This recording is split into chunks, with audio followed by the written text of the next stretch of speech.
you spend time out in the wild? Do you think wilderness is important in our lives? What happens to you when you're out there?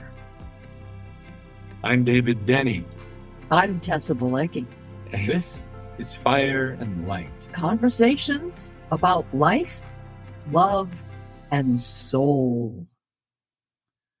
Welcome, everyone. It's the month of March, and we are home from a wonderful adventure we just had in Death Valley. So we wanted to talk about Death Valley, our experience there, and the meaning of wilderness in our lives. So, Dave, what happened to you out there? What was it like for you? Well, one of the first things I noticed, the stars. When we lived in Colorado, the stars were just magnificent. We lived in a very dark place. And here in Tucson, there's all these security lights around the apartments, and you look up, and if you're lucky, you'll see a couple of stars. So when we got to Death Valley, and I lay down in my sleeping bag that first night, and I was looking up through, it's like a skylight in this dome tent I sleep in, and I saw the Big Dipper was just bright as bright can be. So that was just thrown to me. Well, and for me, I think what got me about the place was I've been fascinated by Death Valley for years and years, ever since I was a kid and watched Death Valley Days in the 1950s, one of the most popular Westerns on television at that time. And I saw that 20 mule team moving through that vast open space. I've always wanted to go there, and it seemed, so far away and inaccessible to me. And it's kind of right next door to us. And I could not get over the size of it, the vastness of it, and how wild it was. It was probably the wildest place I've ever seen. There were no fences anywhere. There were no guardrails anywhere, which meant that sometimes it was kind of scary. Mhm. And that was partly why it was so exciting and attractive to me, and why that got us thinking, Dave, about how important it is to go out into the wild. Yeah, because you had a little trouble when you got back home, didn't you? Yeah, I had trouble coming back to, quote, civilization.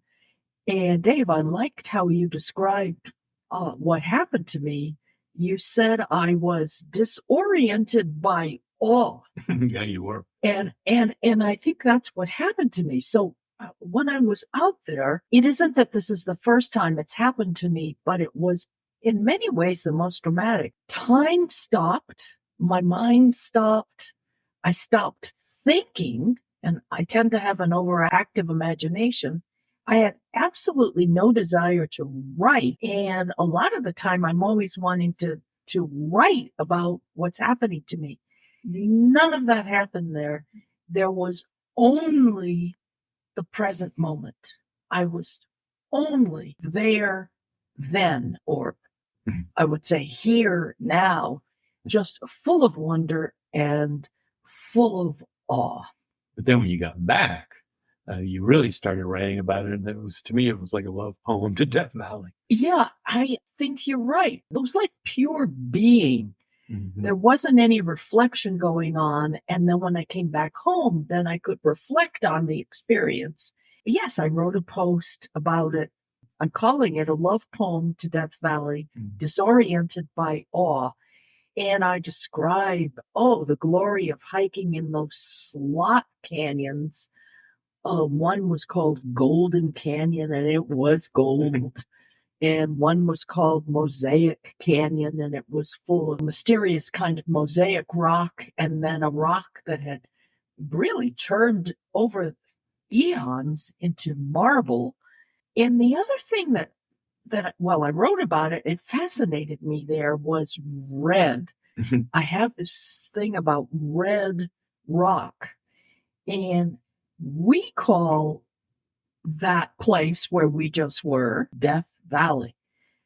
But the Shoshone people who are native to the area do not call it Death Valley. They call it Timbisha, which is the word for the red pigment in the surrounding mountains. And then they even name themselves Timbisha. They call themselves Timbisha Shoshone because for them, the place is not, we call it Death Valley because of all those early pioneers who perished there, but they see it as very, very much alive. There's over 1,000 plant species that grow there in that arid landscape, and over 40 of them grow nowhere else in the world except in Death Valley.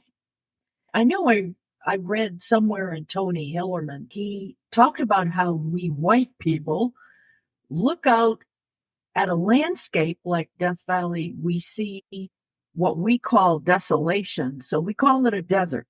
But here are the Shoshone calling it Timbisha. The people who live here in our Sonoran Desert where we live, the Tohono O'odham, call this a bright, shining place. The Navajo call what the white people would call that land desert. The Navajo call it beautiful valley. So, gee, it all depends on your perspective. This was sheer beauty to me. Yeah, we lose a sense of place, it seems to me.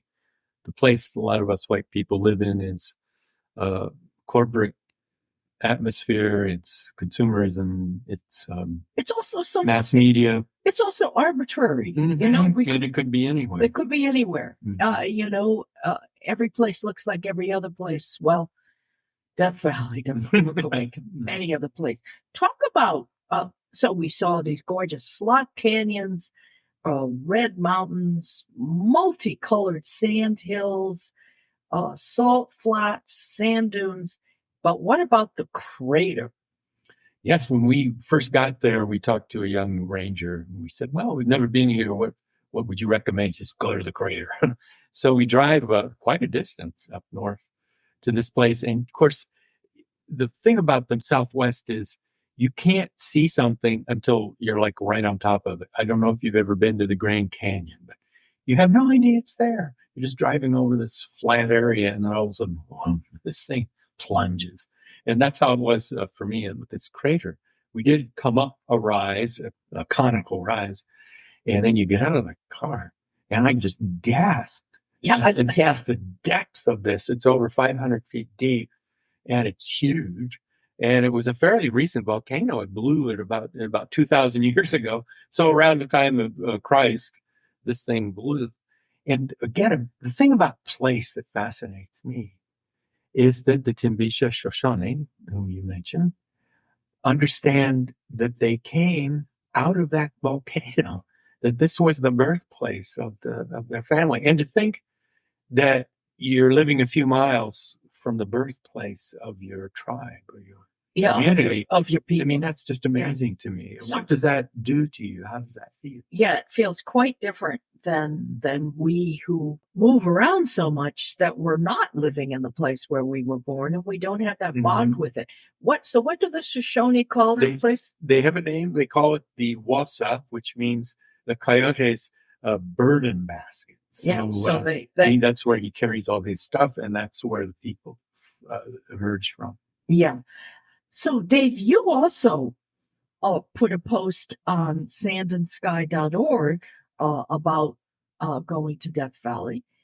And I'm fascinated by what you say. You really emphasize the fact that we need to return to the wild. What's that about?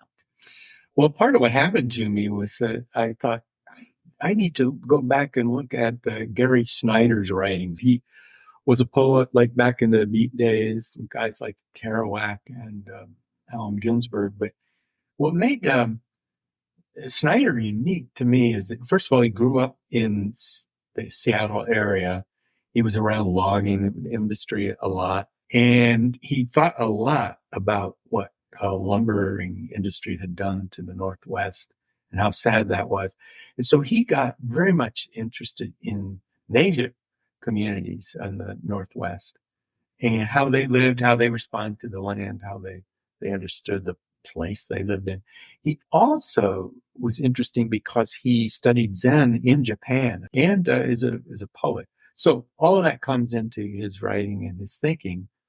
He was writing about this stuff like in the 80s and saying, we're addicted to oil. And what does this mean? And he would talk to elders about this and how heartbroken they were about this attitude toward the land. And of course, even the Roman Catholic Church now, the Pope is very on this bandwagon of, this is creation, this is sacred, this is not just raw material to mine, to extract, and to make money off of. So that's kind of what you also talk about, the shadow side of civilization. Yeah, that's right. Yeah. Every engine creates exhaust. And the engine of our Western civilization has created exhaust that's literally choking us.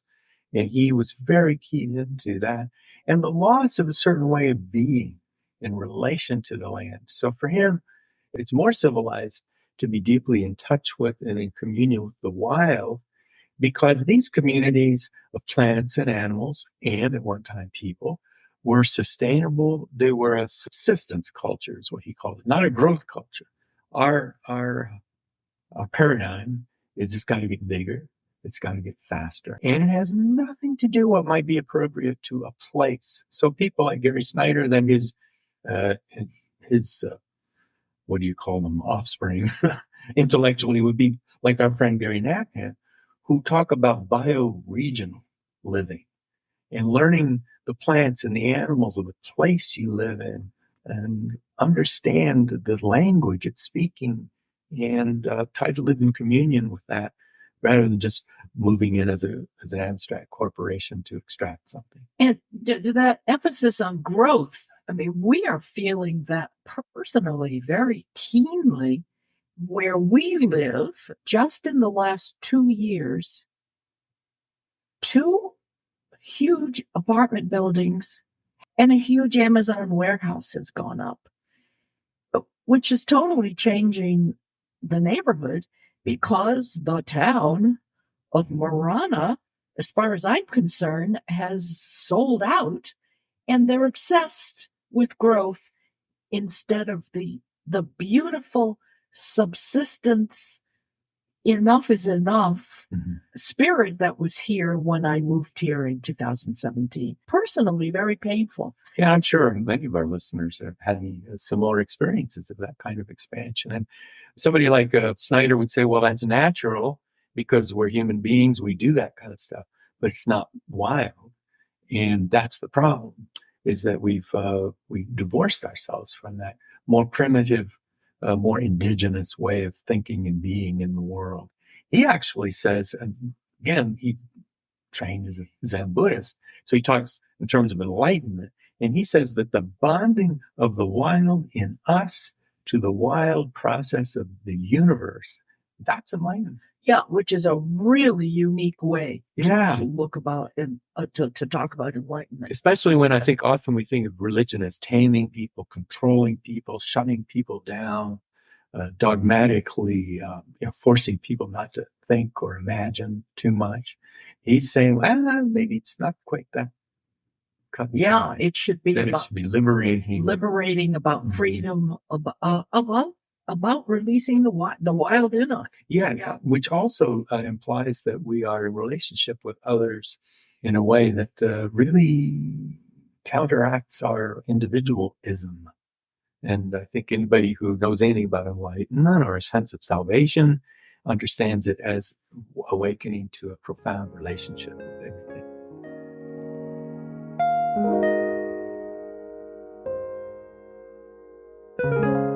You say something happened to you in the Mojave Desert. Something similar happened to you in the wilderness and the woods a long time ago when we used to live in Nova Scotia. Yeah, it was a similar experience, not the same, but similar. I read a book about the Bushmen of the Kalahari Desert in South Africa, a book called Story Like the Wind by Lawrence Mitterpost. If you were to ask me, like, what are the 5 books that changed your life, I would have to name that, because my life radically changed. I decided I was living indoors too much. uh, and you were forced indoors a lot in Nova Scotia in the gray and the cold and the snow and the rain. Mhm. But I was just sick and tired of being indoors. I was feeling too tame. And I just read about these bushmen who were out in the wilds all the time. So what was I going to do? It was winter time. I spent that winter going out into the woods in the rain, in the snow, and I built fires. I learned how to build a fire in the rain, and I built them all through the woods in snowdrifts, in downpours. I would also cook on these fires. I would cook a wonderful Canadian thing called bannock about the little fires.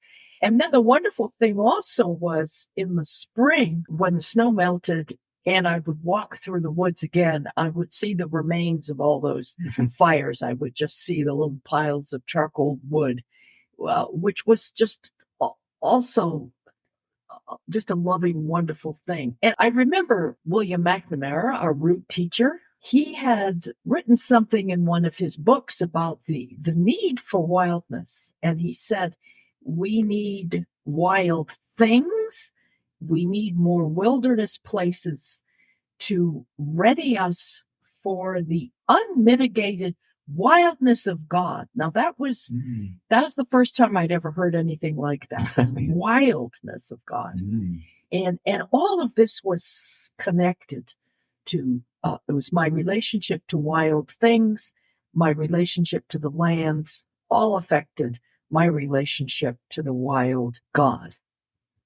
So more recently, long after you read Lawrence Vanderpost, you found something in the New York Times. I'm always interested in what you can find in secular magazines, secular newspapers. It's natural for us to talk about the desert, for example. We're desert rats. We live here. We love it. But suddenly, in the New York Times, a very urban woman writes an article and she calls it "The Desert Changed My Life. It Can Change Yours Too." And I was fascinated by this and that it would appear in the New York Times. And it's about exactly what we're saying in this podcast, that one of the important things you learn, what she learned, how she changed was she was not separate from the landscape of the desert. She was a part of it. She was a part of that ecosystem. Which also then made me think about one of the great feminine voices who writes about the desert. You don't find too many women writing about the desert, which is why Terry Tempest Williams is very important. She lives in the Red Rock country of southern Utah, and she's extremely vocal about the importance of the wilderness. And for her, everything comes back to the land, back to the land, back to the land. And she goes so far as to say that our lack of intimacy with the land has led to a lack of intimacy with each other, that they're profoundly connected. When we're connected to the land, then we are more connected to each other. And another female voice who writes about the desert, interestingly, she also wrote out of the Red Rock country of southern Utah. Her name is Ellen Malloy. She has since died. First of all, that New York Times article said another important thing she learned about when she went out into the desert was how small we are. We're small and we're transient. We're impermanent. We are going to die. The rocks go on, the sands go on, the mountains go on, the desert goes on. Now, some people might find this scary or sad. And I find it very consoling because I get perspective when I know that I and my little problems are not all that important compared to the beauty and the majesty of this landscape. So Ellen Malloy had a similar experience. I love how she says this. She says, out in the desert, I feel like a small dot and a big voyeur. And I love that. So we are small, almost nothing, like little dots in this huge, huge, huge landscape. So we learn humility. We learn what our proper place is in the universe.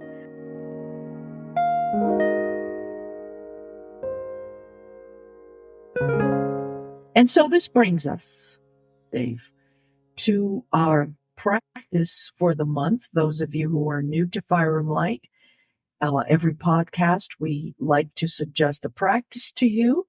You could incorporate into your daily lives. And how would you describe the practice for this month, Dave? The book that Schneider wrote is called The Practice of the Wild. And I think that's a really lovely title. Very provocative. Yeah, it is very provocative because, again, a practice is usually, at least in spiritual circles, is often thought of as sitting in meditation or in prayer.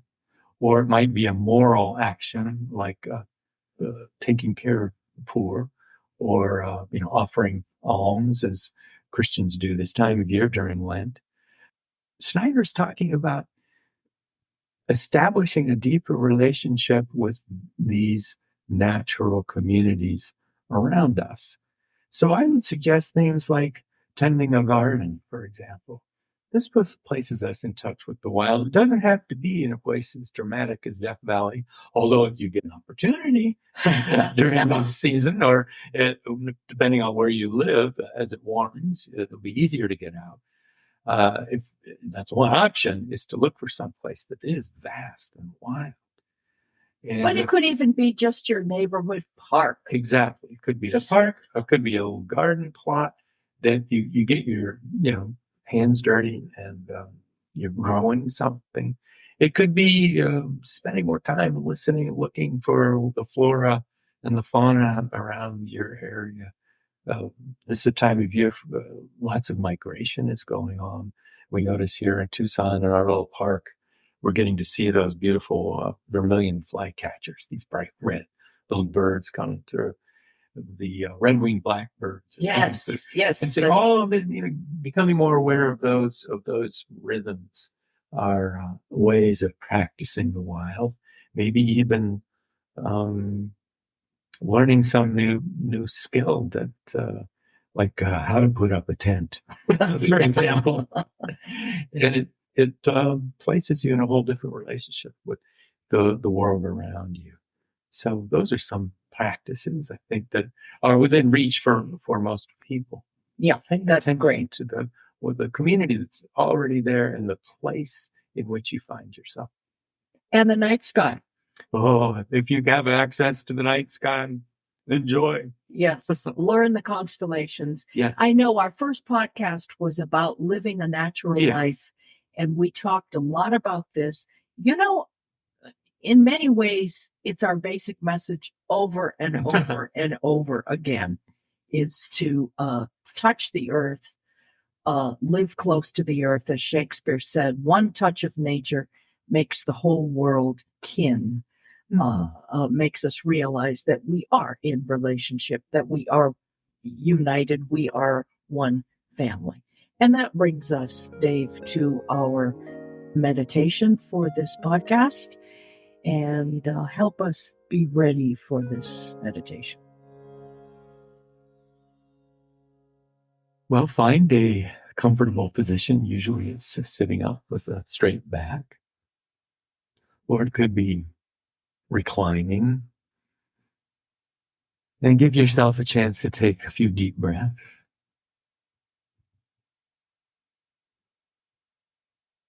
And be aware of where there might be tension in your body. You can let go of that tension.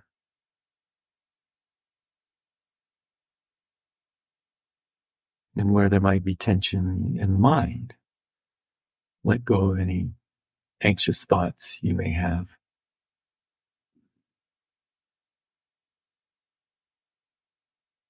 And then let's begin to imagine.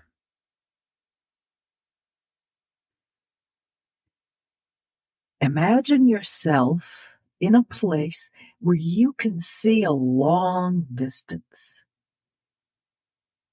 It can be a memory or a playful product of your wild imagination. A place where there is little or no sign of human presence. Are you looking out at the ocean? Off at a distant mountain range? Or down into a deep, winding canyon? Up into the sky, the river of stars. Now imagine a vast desert of flowing sand, prickly cactus, red and ochre-striped mesas stretching out to a purple, jagged horizon after the sun has set. What voice do you hear there?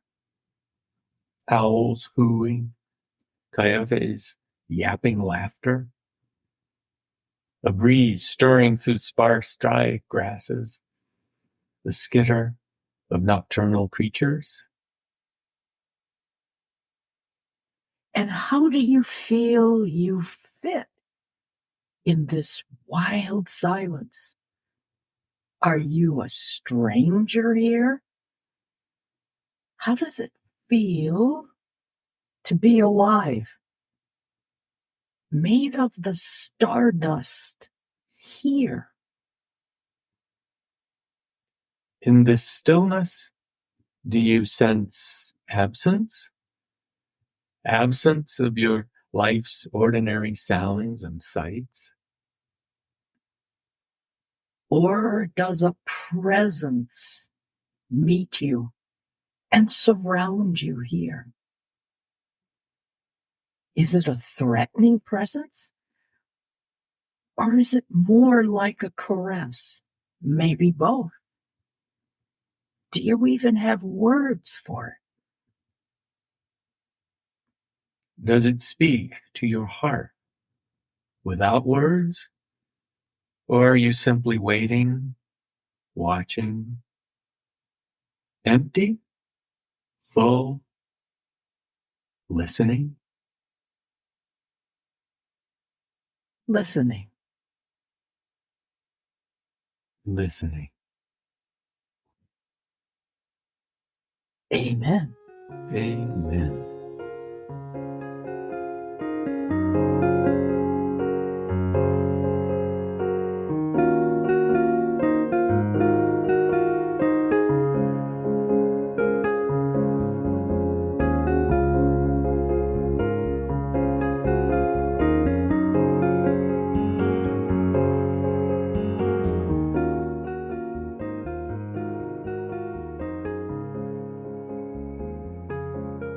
Thank you for listening.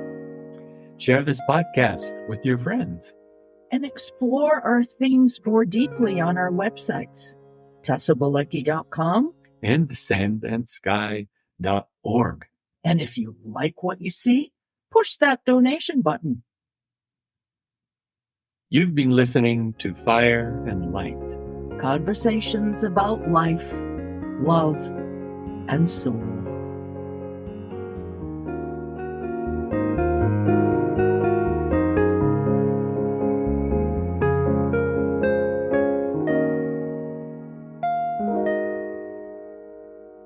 The background music for Fire and Light is The Day We Met, composed and performed by Ricky Zhao.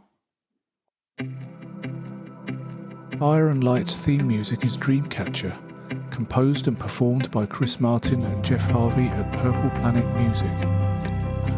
Fire and Light is recorded in Tucson, Arizona, editing by David Levin.